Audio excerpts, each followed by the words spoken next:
Fairness cream বলে কিছু হয় না। ফেয়ারনেস ক্রিম মেখে কিন্তু ফর্সা হওয়া যায় না। বেশিরভাগ ফেয়ারনেস ক্রিম বলে যেগুলো বাজারে চলে তার মধ্যে স্টেরয়েড থাকে, তাই জন্য সেগুলো থেকে একটু দূরে থাকবেন। জীবাণুনাশক সাবান খুব ভালো, এই কথাটা শুনেছেন তো? কিন্তু জীবাণুনাশক সাবানগুলোর বেশিরভাগেরই মধ্যে যেটা থাকে পিএইচ এর কোনো ব্যালেন্স থাকে না। আর তারা যেটা করে আমাদের শরীরের ওপরের ত্বকের যে স্বাভাবিক বন্ধু ব্যাকটেরিয়া সেগুলোকেও ধুয়ে মুছে সাফ করে দেয়। ধরুন আমাদের দেশকে প্রোটেক্ট করার জন্য আমাদের বর্ডার সিকিউরিটি ফোর্স দরকার হয় তো, বা আর্মি দরকার হয়, তাদের যদি আমরা ছুটি দিয়ে দিই তাহলে কি হবে? যে দেশগুলো আমাদের আক্রমণ করার কথা না তারাও আমাদের আক্রমণ করে বসবে, তাই তো?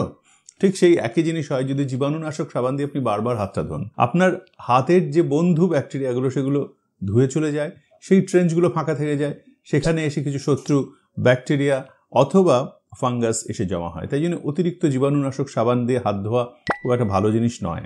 মুখে দাগ হয়েছে মানে এই যে এখানে মেচেতার মতো দাগ হয়েছে, তার মানেই আপনার লিভার খারাপ, মানেই লিভার স্পট, তাই তো? আদৌ না। এই মেচেতার সঙ্গে লিভারের কোনো সম্পর্ক নেই। লিভার বেচারাকে আমরা ত্বকের নন্দঘোষ বলি। যাই হোক, সাদা দাগ হোক, কালো দাগ হোক, সাথে সাথে আমরা লিভারের ওপর ঝাঁপিয়ে পড়ি।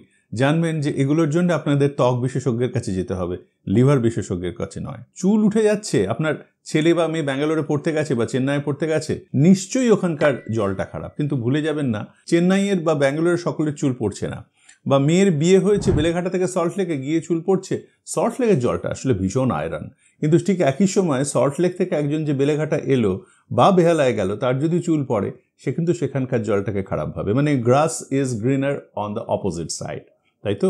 জলের সঙ্গে সরাসরি চুল পড়ার কোনো সম্পর্ক নেই। চুল পড়ার কারণগুলো বিবিধ, আলাদা।